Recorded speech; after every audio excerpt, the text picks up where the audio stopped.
enjoy liberation just have vastly different understandings of what liberation is for. I haven't seen this much importance and attention.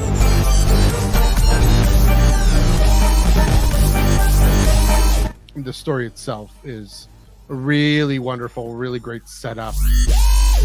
Tractor beam has been engaged.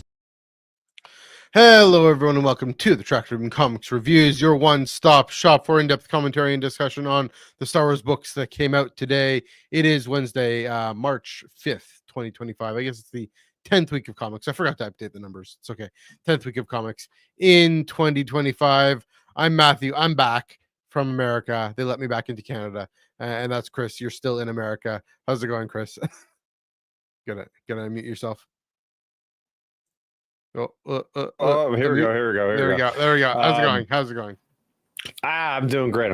I got back into my hobby of painting little Ewok miniatures, not just Ewoks, everything Star Wars, but I'm currently working on my Ewok army for Star Wars Legions. It's been a year and a half since I painted those things. I don't know what happened. One of those things that slipped through the cracks, and I have a lot more to do. So that's been fun. I've been, just having little YouTube videos on the background, listening to different days. A very calming, very tranquil hobby to have. So I'm happy to be back doing that. But other than that, a lot of videos, and I'll talk about that later. Yeah, it's nice to do something that doesn't involve a screen or blue light or whatever, that. So like actual physical things. But speaking of screens and blue lights, we get some plugs out of the way off the top. You can follow us mainly on Blue Sky at Ion Cannon, at least the Ion Cannon podcast and Tractor Beam Comics Reviews at Ion Cannon on Blue Sky, at Ion Cannon Pod, Twitter, Instagram, and Threads. Of course, follow everything Chris is up to at Star Raptor on Twitter, StarRapter, and youtube.com/Star Raptor. If you would like to listen to this Tractor Beam episode right after we record, I throw it right up onto Spotify and Apple Podcasts. So if you are listening to this, please let me know sometime in the future, when this is up on Spotify and Apple Podcasts. Please let me know if you're driving or whatnot. Always good to get the feedback from the people. There we go. Last but not least, we are proudly part of the Star Wars Underworld podcast network here on the Underworld YouTube channel. We have super chats, we have YouTube memberships. We're grateful for any support you can provide to the channel, to the network. If you chat with us, we'll get to the chat. If you super chat us, we're guaranteed to get you to the top of the pile. So please do support us any way you'd like. Also, the Star Wars Underworld Discord server, that's going strong. I think they're having a games night coming up in a few days. I think they're just going to play bunch of different games, and they've been having movie nights, kind of Star Wars adjacent movie nights. So did a Batman movie, animated movie, the Mark Hamill one recently, and they're doing a few others. So check that out. The link in the description down below. Lots of comments, lots of threads on Andor, on Star Wars comics, on whatever. Lots of different things, even Marvel and talking Captain America and things like that. So please do check that out. It's a fun, welcoming, enjoyable community there in the Star Wars Underworld Discord server. We'll pick up all the plugs again at the end in a bit more detail. But first, let's go back. We're going to do this in chronological order. Not chronological order. Sorry, we're doing this in release order. Is what I meant to say. So going back, picking up last week's book. It's the Rise of Skywalker adaptation, number 1, written by Jody Houser, art by Will Sliney, colors by Guru EFX, letters by VC's Travis Lanham, and cover you saw there by Mr. Phil Noto. The final battle for the galaxy begins. As the Resistance struggles against the First Order's dominance, Poe Dameron discovers an unthinkable threat on the horizon. Somehow, Palpatine returns. As the fate of the galaxy hangs in the balance, Rey must find a way to the hidden Sith hideout, putting her on a collision course with Kylo Ren. With only hours to act, will our heroes avert the devastation of the Final Order? That is right. We are doing an adaptation here on the Tractor Beam. It is a film adaptation by Jody Houser. I'm glad to see she was able to get this out. Not sure when she wrote it, but I gotta say, it's interesting. An adaptation, we always read these differently than original stories. because it's always in light of having in view what is new, or what's just from the film, from the show, and what adds and what's new. And that's the thing with those Disney Plus adaptations. Nothing's new. It's all just in there. But this one, right off the bat, we get Vader's castle in the background on Mustafar. We get that it's confirmed that it's Mustafar. We knew that already. Kylo Ren looking for it. We get that image of, I guess it's the car, and Rey. Yeah, I didn't notice that. I noticed that when I looked at it again today. Oh wow, his castle's in the background. I did not. That wasn't in a movie, right? You can't even see it in a movie. No, you can't. So you get that.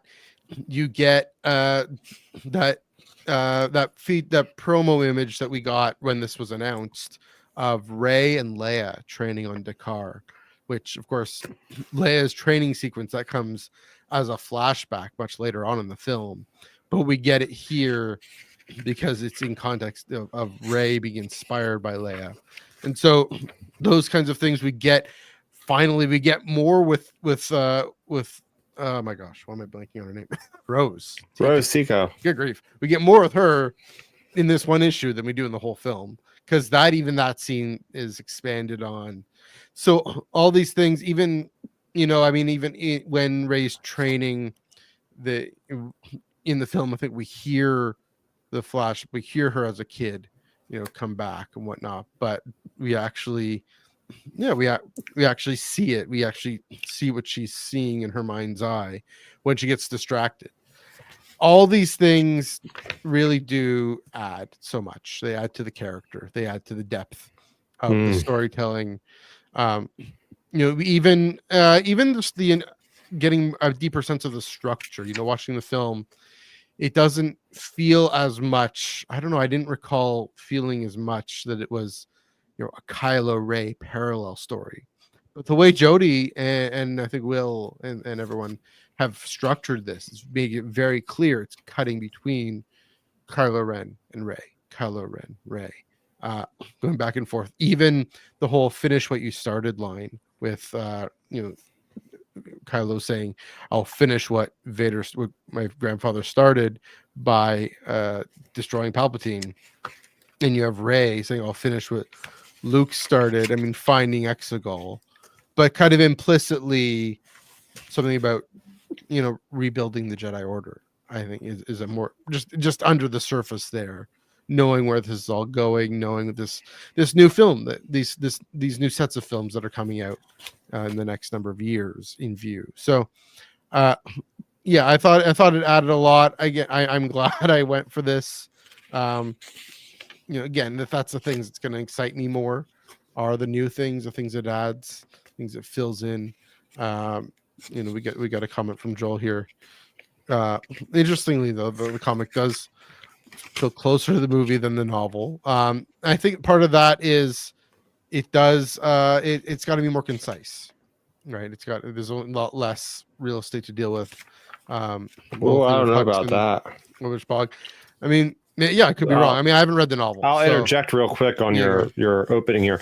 They cover a lot of ground, more ground than I expected. They go all the way to the TIE fighter flip on Pisana. That's like a lot of real estate. I'm almost like, are they outpacing this movie at this point? Because it feels like that's like a third into the movie at that point. Yeah. And there's 5 issues coming out. So I think they've done a really, and I never felt like it was too fast. It felt like the pacing overall has been really. I'm flipping through it now, but I'll let you go ahead. No, I mean that was my next point, and this isn't so much an opening salvo. This is just my collected thoughts here. But that was my next point. Is another question they always have to ask is, with a film, where do you stop the issue? Where's a good end point? Whereas, in the Disney Plus adaptations, again, this contrast that we have, it's this episode and this episode, and I think they could have been the last one I've read was the Ahsoka issue number 5, which I think they could have been more creative with potentially. But this one, fantastic place to end. Just such an exciting moment. It ramps up. What it does is it heightens that moment of that epic confrontation with Kylo flying and Rey leaping with the saber and taking out the pylon on the fighter there. Really, yeah, really dramatic pacing. And like you're saying, it's different structure, different pacing than the film. You're right. This is issue number 1 of 5, even though it is a good third. It's basically all of Act 1 and then into Act 2, right? I think Pisana is kind of into the second act already because the story's going on. I mean, once they start set out for Mexico, I think. So I mean that's the thing, right? In the film structure, the first act is usually just the first fifth of the film, but this is the first third of the film. I'd say. I don't know. I should maybe time it out, but I really like how the decision to make it there, this dramatic moment already in Pisana. I mean, it makes me wonder then, what's the pacing going to be in the other 4 issues, and I get the sense. I wonder if they're going to slow things down then and take more time later on, because I mean the thing is all this setup, so take more time later on to get into more detailed moments and quieter moments and slower moments, especially saying, I mean, shoot, now I'm thinking, okay, given what we've seen in issue number 1, that you're a Palpatine moment we know is coming, what's that going to look like? How's that going to feel? I'm excited for that. I think Jodie's going to do a lot, and Will and the team are going to do a lot of real estate, using that term, on that. The thing what I meant by real estate is that a novel just is longer. It says more space, more time with a comic book. So that's why it was faster, but it doesn't. I agree, it didn't seem quick. So I mean, those are kind of my chunk of thoughts. Definitely pick up on things you might have to say. But what were your thoughts on Rise of Skywalker number 1? Yeah, I'm going to make a profound statement right here. I'm going to say this is the ultimate version of the story in this comic. Wow. Better than the novelization, better than this is just from the first issue. All around overall product, this is going to be, if you want the best version of Rise of Skywalker, you're going to go to the Jody Hauser, Will Sliney comic. We're going to start telling people that. Are you including the J.J. Abrams film? Yeah. Oh, okay. All right. Yeah. Oh yeah, this is better. This is better than the film. The reason why I say is it's getting propped up by Shadow of the Sith. It's getting propped up by the novelization. It's getting propped up by a couple other things, which just makes the movie that much better. So now that you're having that stuff, yeah, exactly. Now that you're having that stuff incorporated into the comic retroactively, this is going to be the best version of this story, I will say, when it's done and finished. Mark my words. And what really does the heavy lifting for me is Will Sliney. I had to go to the comic store to pick this up today. I don't have to, but I wanted to, because as much as it's a nice privilege to get these things digitally, I keep saying every week, like, I hate reading digital comics. Like, I've been reading physical comics so much that I just like their experience of being, I could look at the artwork so much more in depth when I'm like, 2 inches away looking at it, like, this is my preferred method. Yeah. And what Will Sliney has done is nothing short of miraculous with this comic book. I mean, every page here that he has illustrated with the art team has just been incredible. The detail. I'm looking at things that blew my mind, like the fact that there's this theming of the grass going on the corner of the page on Agent Class, showing that you're in the jungle throughout these scenes. It's something very simple, but it's a little nuanced flavor to the art style that really brings things together. I mean, same idea with this whole sequence with Rey, and you're having the different kind of Jedi text like interwoven as the framing around the frames. It's unbelievable stuff here. I mean, this is amazing, because we're getting flashbacks to Shadow of the Sith with Lando. Look at Lando and Luke. Yeah, we're getting incredible images. Yeah, that's from Shadow of the Sith. Yeah, incredible images, incredible context, narration from Rey. We're getting context that makes a lot more sense. I mean, heck, they've even thrown in the Fortnite narration alongside of Kylo Ren going and massacring the Mustafarians there. Yeah. They left no stone unturned. This is the best they could do with making a pretty terrible movie actually fathomable.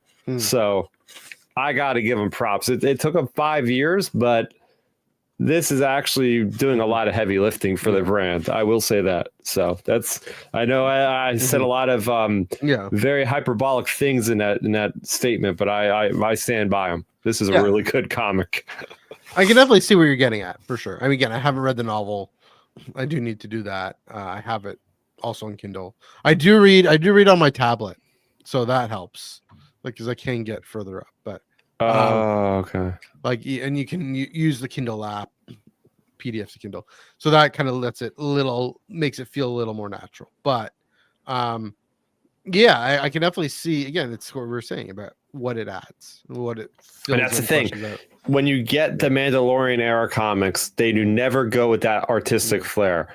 Granted, I don't think they have the time to do that either, because there's probably no timetable with Will Snyder. Like, who knows when this was done or whatever the timetable was. But I have a feeling that the Mandalorian stuff, they're like, let's get this out, go. Yeah. I feel like those people don't have a lot of room to breathe. Do something creative. Like this is another image. I can keep going back. And this is only issue 1, which is why I'm so excited, more than any other adaptation I think I've ever read, to keep going for further issues back every month, because we're getting things like, oh my goodness, like Empress Rey on the throne with her father and her mother and Enochi there. It's like, come on, like, we don't get that in the movie. We're getting that in a freaking comic book. I mean, this is nuts. And we get a suggestion of it on the Death Star, right? But that's later on in the film, but only a suggestion of it, right? This is the money shot right here. I mean, Will Sliney. Oh my goodness. Look at that. The reflection of Kylo Ren's mask is being forged in that Japanese style. I forget, something with a K, I believe. There's a word that was referenced from something, Hiragami, I think J.J. Abrams said. Or something like that. But like the memories of like the past as it's being forged in the reflection of the metal. Like, it's a work of art. Right. I mean, it's so symbolic, because I mean, that's what that moment symbolizes for him, right? It's him reforging his identity based on all these tragic events that happen, right? His dark side identity based on all those things. Again, maybe it also suggests something else coming up in the future. That's the funny thing. We know this story already. We got a question. We got a question I would like to address in the chat before we get too far. Eco is saying, should I go back and read the other film comic adaptations before checking out the sequel ones? This has me quite intrigued. I don't think it's necessary. I think you're going to get... Okay, I will say this is already doing a lot more than the Last Jedi and the Force Awakens one, from what I remember. I think the most profound one was the Rogue One, which was also done by Jodie Hauser. So, hey, there's a pattern here. Whenever she's attached to movie adaptations, she's knocking them out of the park. So, I don't think it's necessary, but definitely pick this one up. Even the Thrawn adaptation, the first novel, she did such a great job with that one. I have one gripe, and that's the only gripe I'll have on this whole comic, is the fact that they actually cut out the Bullion scene, or Bulio scene. The Bulio scene was like the hyperspace jumping. I thought that was kind of odd. Like, unless they retroactively put that in a flashback in the next issue, like they have, like we were just talking about. They just did a whole third of the movie. Like, they could have slowed down and at least had like one page dedicated to that. I'm very curious to see how this is going to be paced. Yeah, I mean, I think that was one of those choices because they wanted to focus so intently on Kylo Ren and Rey that to add this other, the rebellion, the resistance side of things. Yeah, I can see them picking that up at another point, but yeah, I mean, it was a cool character with, voiced by Mark Hamill. So I can see it, but I get what you mean. Got another comment here. Does it make up for this conflicting visions? I'd say, if anything, it makes up for Rise of Skywalker.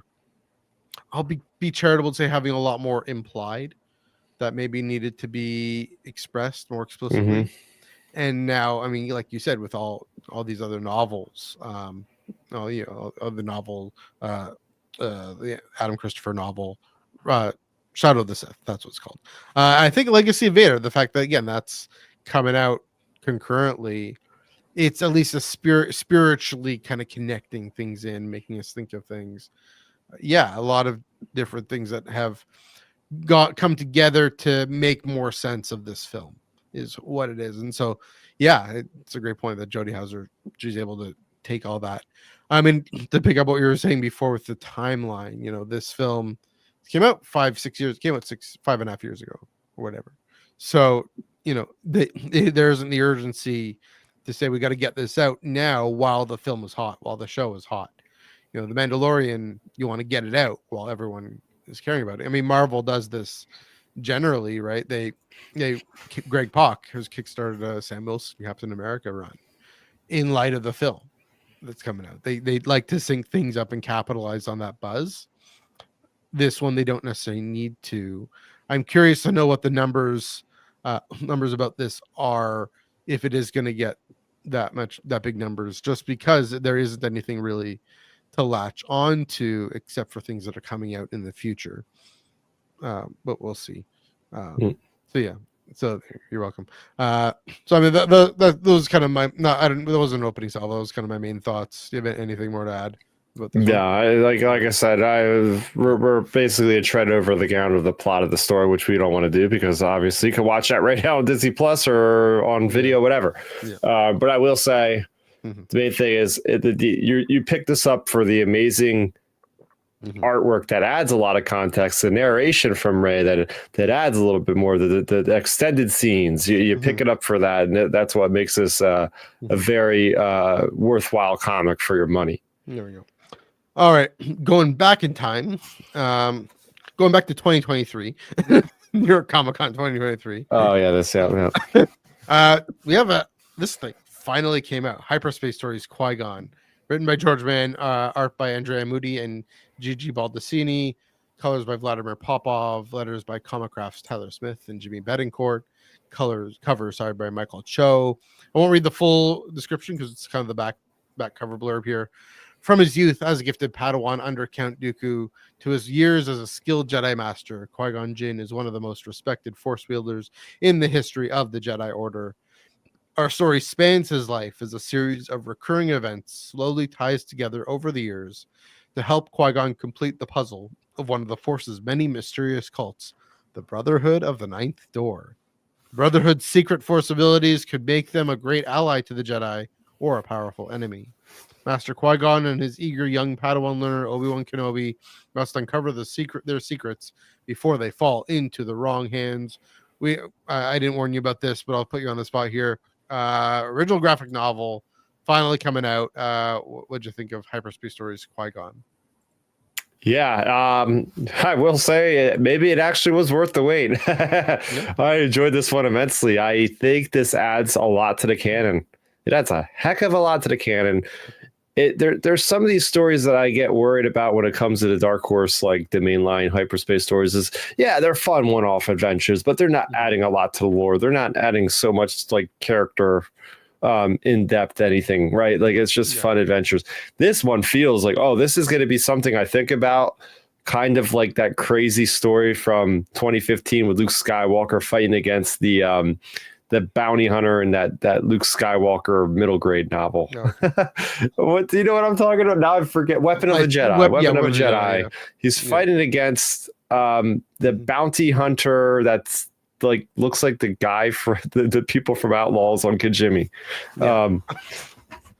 Gosh, it's gonna come back to me like halfway through the episode. But anyway, that guy. So like a cool adventure story that still sticks with me. I feel like this one will still stick with me because, first of all, it's a cool setup. I like how we have Qui-Gon explored as a Padawan, as a knight, and as a master, getting to see the relationships as they evolved over time with experience.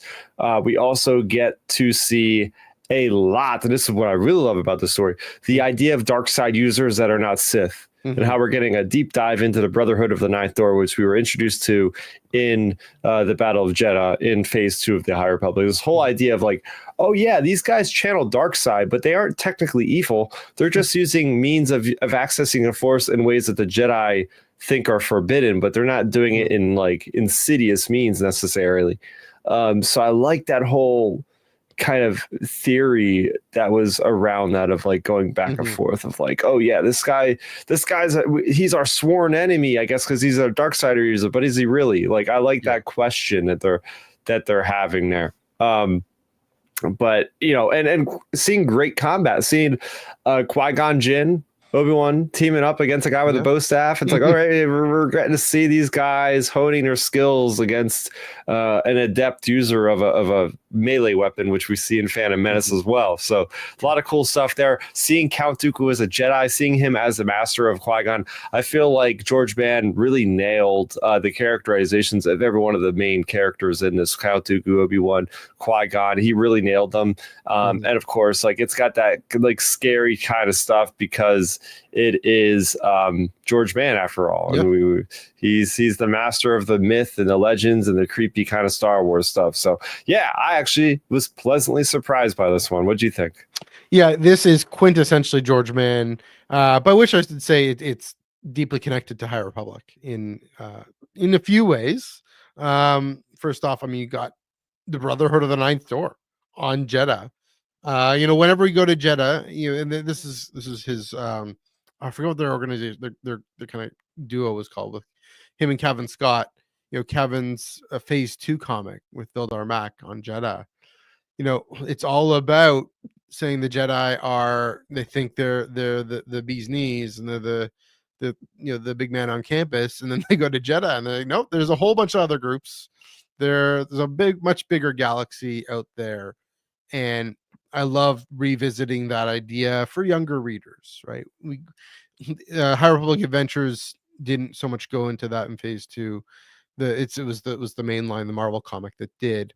Here we have a younger reader, all ages story, teaching openness and curiosity to people who are different, to people who maybe think differently and believe differently and act differently. And about saying, and there's even a fortune cookie about not rushing to judgment. And at first, he's his character, I forget his name, is following Qui-Gon around on this quest that we don't know about, we don't understand, and Qui-Gon doesn't fully understand, as a Padawan and as a knight. And then as a master, they're dueling on this kind of tomb ship thing for the Brotherhood. And it was such a wonderful moment where Qui-Gon turns off his saber. He says, "No, you're right. You got to go complete this quest." And to trust this guy to say, we hear this really dangerous secrets that the Brotherhood had. Truly, maybe we're using the dark side, but he has this vow 200 years later or whatever, 350 years later, to destroy this weapon or whatever it is, some sort of dangerous secret, to destroy it because it's going to cause harm to people and dishonor and discredit the Brotherhood. And he's able to expiate himself, this character. My vow is complete. Almost got me thinking of Aragorn and the dead, those ghosts. How once they fight for the King of Gondor, then they can now their service is ended. He can now rest with the honor of the Brotherhood secure. It's a really fascinating thing. Again, the thing we label dark side, most of the time we see it as evil, but here I'm curious to see if they explore more of this, to say, is it really dark side? Is it just something Jedi label sometimes, but could they get that mislabeled? It takes that humility. So it's this great lesson, like we see at the end, this lesson in humility for Obi-Wan, exactly, also, right? And he's there, he's learning. So and for the younger readers to read this. So adding, like you said, adding to the lore, adding to the canon, even these little details about the robes. I noticed this the second time I looked through it, leaf through it today. The some of the Jedi have, is it this one? No, maybe it's the next one. Sorry, Jedi Knights. I'm confusing the two. But maybe okay, I'll get to that thought in later. But there's just the idea of George Mann, like you said, with the creature characters and the kind of the mythology of the mythology. You bring back to the High Republic. Sorry, I got distracted because it's a different issue, Matthew. It's coming up, but another High Republic reference. But I mean, that's all goes to show everything George Mann has built, Team Luminous have built into the canon. That it's amazing to see, especially Luminous authors like George Mann is a Luminous author, going back and developing these these factions, these groups going forward. So yeah, it was great that this thing came out. I kind of get the Hyperspace Stories thing now because it does have these kind of discrete moments in time that Hyperspace Stories did, kind of that anthology, but this was more of a linear story, just talking about flashbacks, going back, like you said, back to Padawan Qui-Gon Jinn and Master Dooku, and then young knight Qui-Gon. So it was interesting again to see we have 2 Qui-Gon Obi-Wan stories tonight, so that's why we're getting kind of all a bit twisted, but it was enjoyable. Again, the longer form, getting it all in one go, like I said, worth the wait.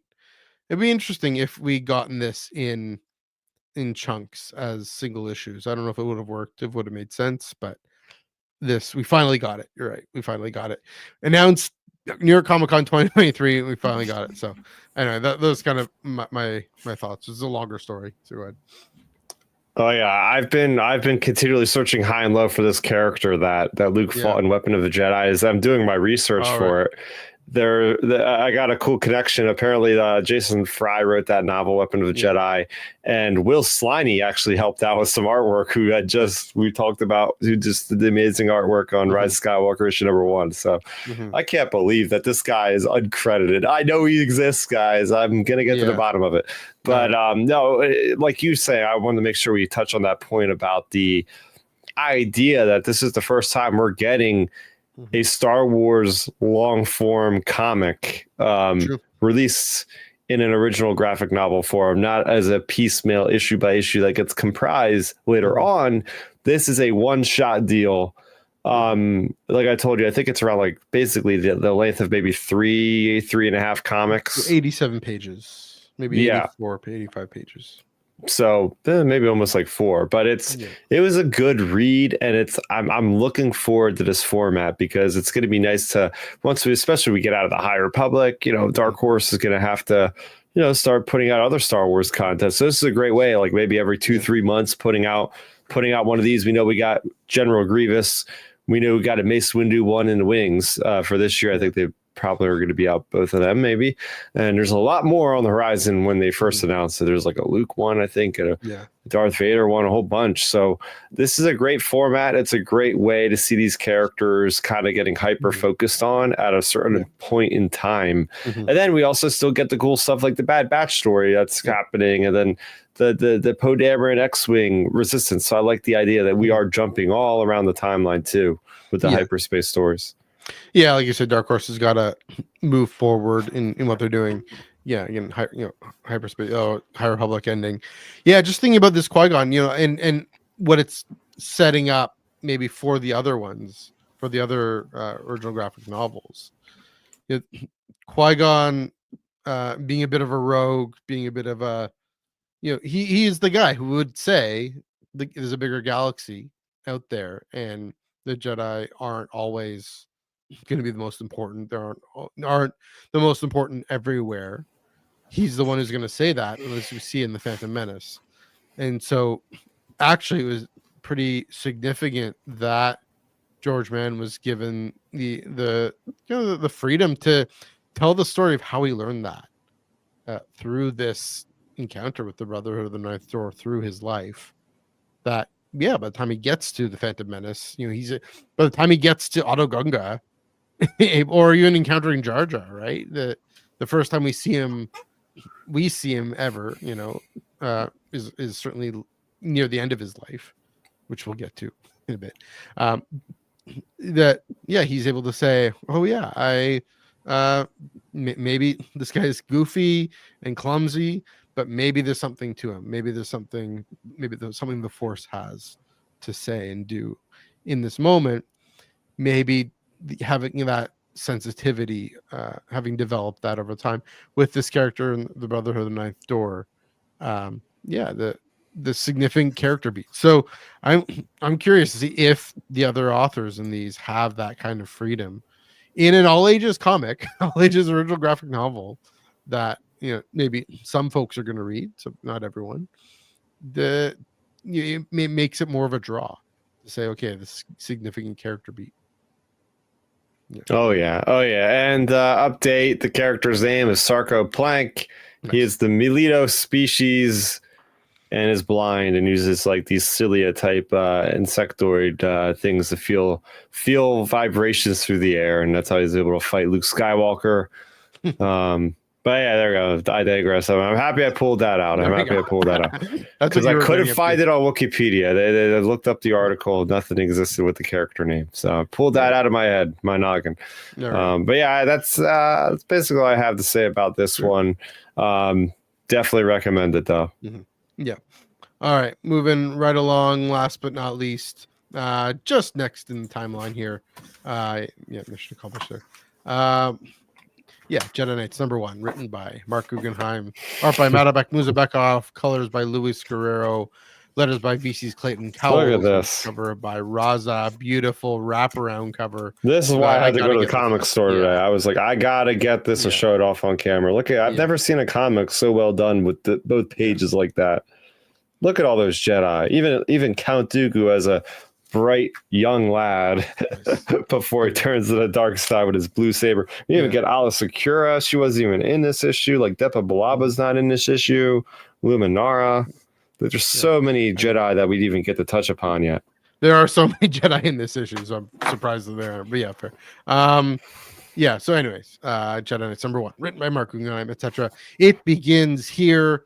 Marvel's first series focusing on the guardians of peace and justice in the galaxy, the Jedi Knights, featuring your favorite Jedi like Qui-Gon Jinn, Obi-Wan Kenobi, Yoda, and Mace Windu.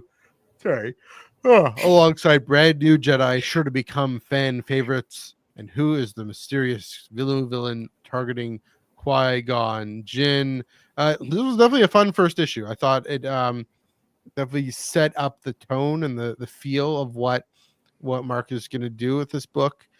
Basically saying, here's a whole slew of Jedi, and this is definitely before the Phantom Menace. This is when Chancellor Valorum is going to say, hey Jedi, let's go mediate this peace, or hey, be the UN peacekeepers and go in and stop this war. And you kind of use by any means necessary if you need to, that was surprising. I'm just going to jump straight to this, kind of the two big surprises here. That the conflict ends in this issue, that it is this sort of self-contained thing. I mean, it isn't surprising in that that's what Mark had said, that these are kind of self-contained issues, but now that I'm remembering that, but it kind of felt like the kind of thing that would have gone on longer.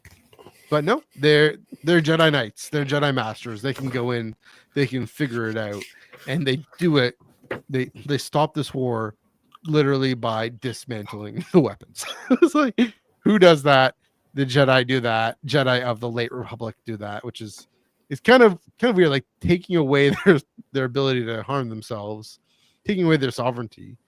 It is, it kind of leaves some questions unanswered, like, what's going on with those prisoners implies that he was a rescue mission and not just they're not just prisoners of war.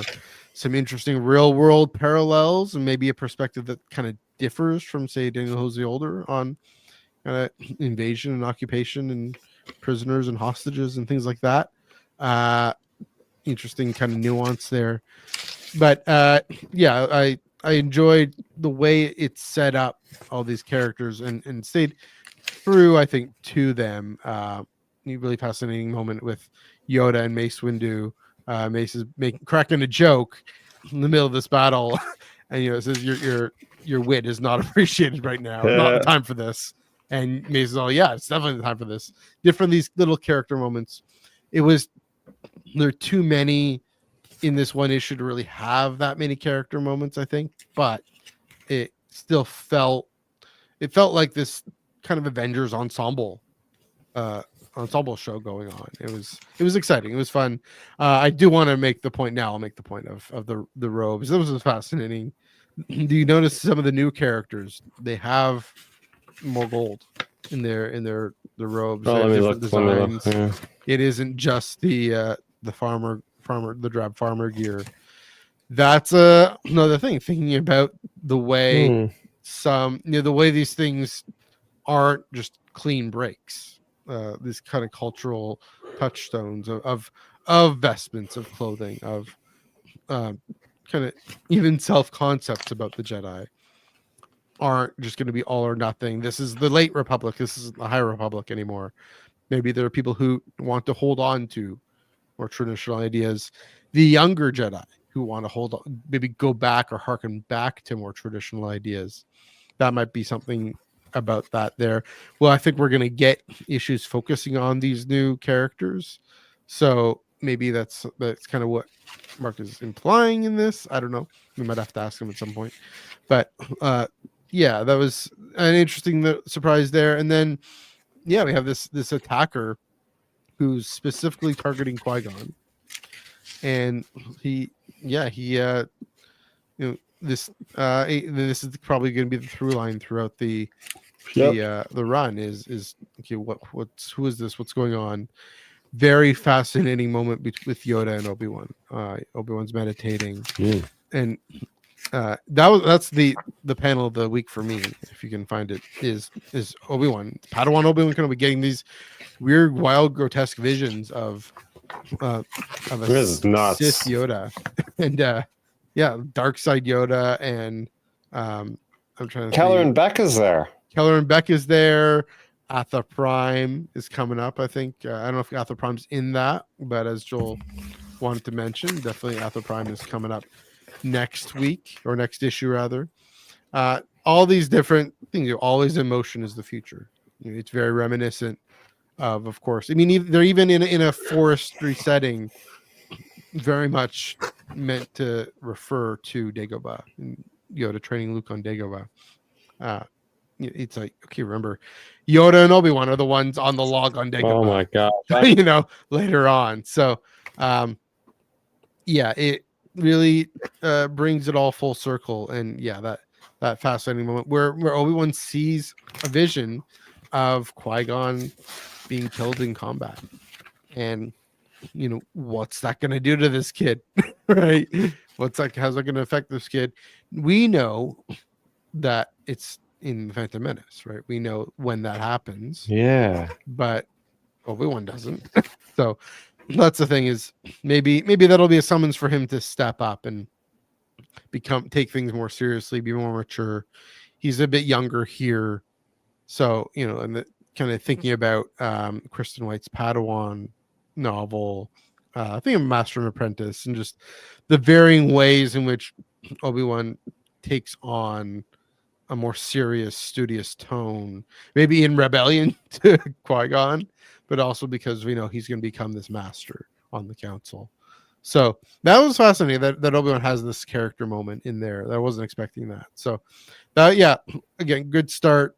Hopefully, from the way I think this is going to be structured, further issues are going to be more character focused. This one was just the whole shebang of them, just the whole slew of them, setting them all up. But yeah, off to a pretty good start. What did you think? Oh yeah, I agree with you. Yeah, the artwork is beautiful, absolutely beautiful. It gives me a very High Republic vibe. Just seeing this many Jedi, like we read the High Republic Marvel series. The artwork is very reminiscent of like the Marvel run, in the same style by Musipikoff there. Oh yeah, he's the one who does that, right? Madabek.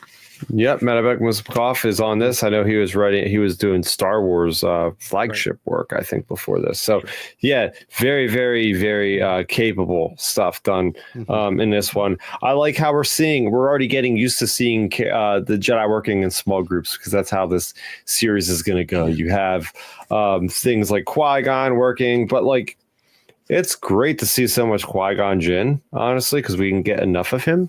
So between the trade, the graphic novel we just talked about, and now this, him fighting off an assassin, how cool is that? Just this guy coming out of nowhere, guy, girl, whoever, trying to assassinate a Jedi Knight. Like, and they tease in the back of this, like, "Ooh, we're gonna find out their identity." So it's like, "Oh, does this mean maybe it's somebody we know?" But yeah, it's very capable. You get awesome shots like this, which really reflect well if you have it, physical. True. Yeah. Seeing just amazing artwork of. I did quite enjoy the narrative writing at the one point where it's like you have, here we go. It's like you have Mace Windu and Yoda both, trying to diplomatically solve this thing. And they're basically, the way it's structured is Mace Windu is responding to the general at the same time that the Yoda is responding to whatever this other commander.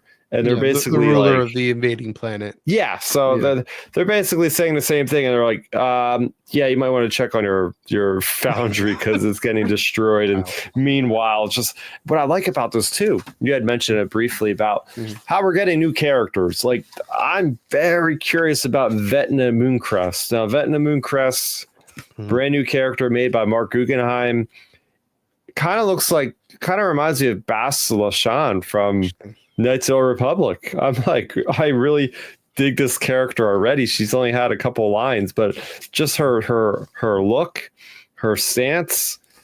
I'm very curious to see if she lives on. I hope she doesn't get killed by this, this guy that Joel keeps talking about. This this new character. Yeah, it's from Legends, I believe. So okay.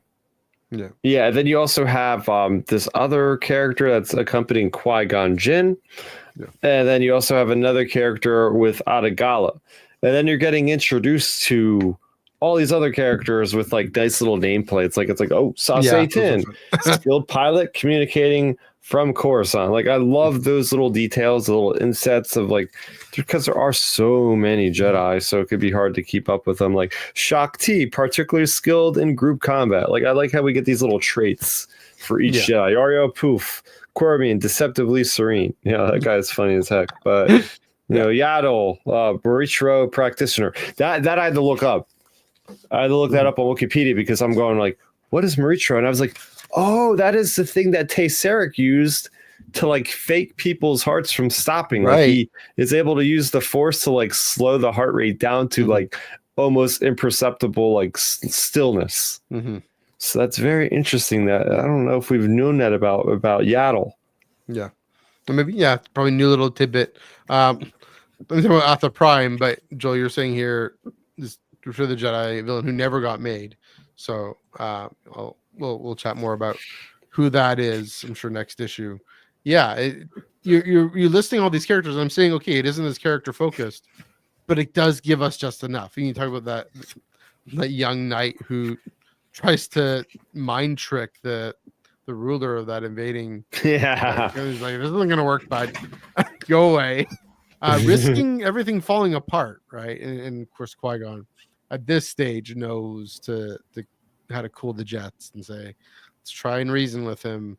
He isn't able to, but yeah, that contrast there, which is he's not like Obi-Wan at all, right? This is a much more hot-headed younger Jedi who's a young knight as well, but really, really getting just enough character beats to get us set up for, well, first of all, characters we already know and the characters we don't, to get us set up for the rest of this run. I think even those little nameplates, my thought was, okay, that is kind of Mark Guggenheim telling us what their stories are going to be kind of about a little bit. So I'm gonna go back next time, next issue, whoever's focused in that one, I forget, but say, oh yeah, this is what Mark is saying their character trait is that he's focusing on.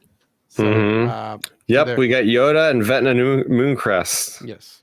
So I can't wait for that one. Oh, she's like probably my new favorite Jedi I've seen recently. Like, I barely know anything about her, but I'm immediately intrigued. It looks like, because she looks like such like a hot like an old Republic type design. I don't know, something about her. The Is she the one? clothing, I the don't green have it open saber. now, but is the one with kind of like the triangle vest with the single down? Like what's her robe look like? I mean, she's the one with dark hair, but she's in the first opening the gold trim sequence. Yeah, that thing. She's got like the tabard. Yeah, the tabard. That's what it's called. Yeah, which is, I mean, I think some High Republic Jedi have that.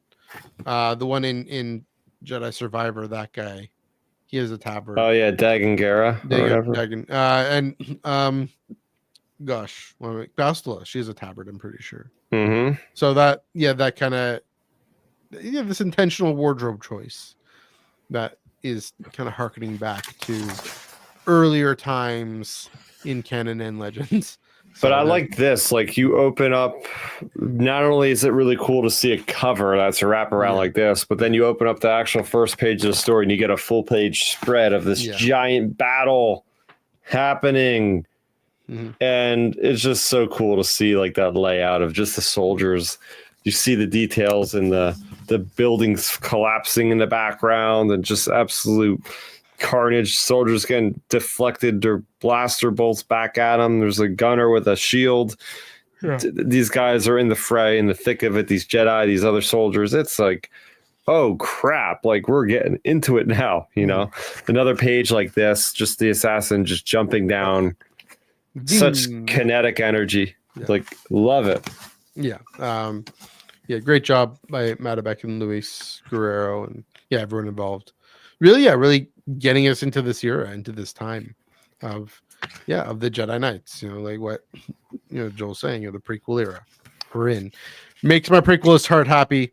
One character we didn't get in this issue maybe is Tensu Run. So we know we're getting Tensu in this.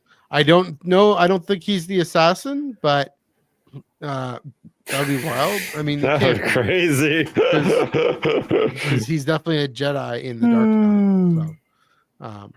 So, but interesting. Curious to see when he shows up. Maybe because he's got to be a lot younger. He's probably even a youngling this time. Maybe he's a youngling that accompanies Qui-Gon. Qui-Gon and Obi-Wan. Who knows? We'll see. So anyway, that's all I got for this one. Any last that's all thoughts? I got. There we go. All right. Next week, rolling on down, Legacy of Vader #2. That's the only book coming out.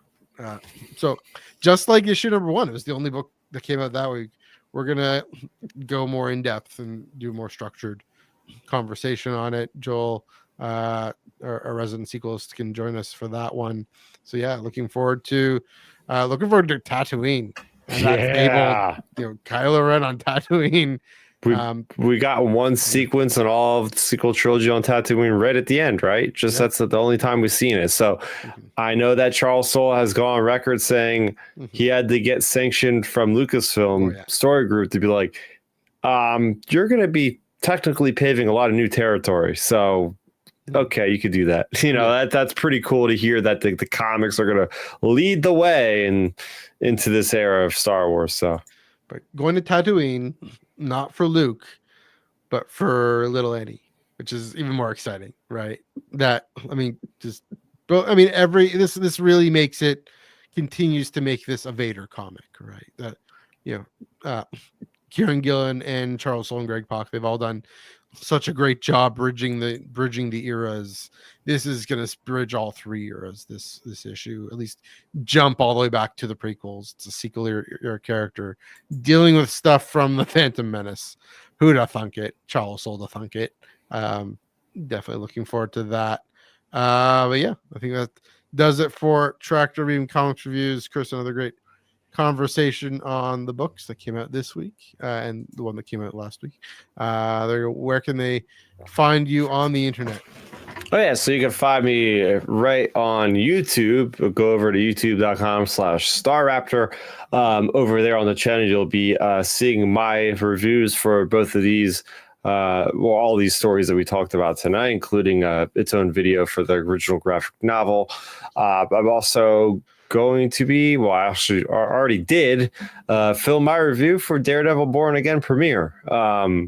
My favorite comic book character of all time is returning in a time that I didn't think he ever would. So give my thoughts on that rousing first 2-episode premiere. So go ahead and check that out. And Outer Rim Transmission is back.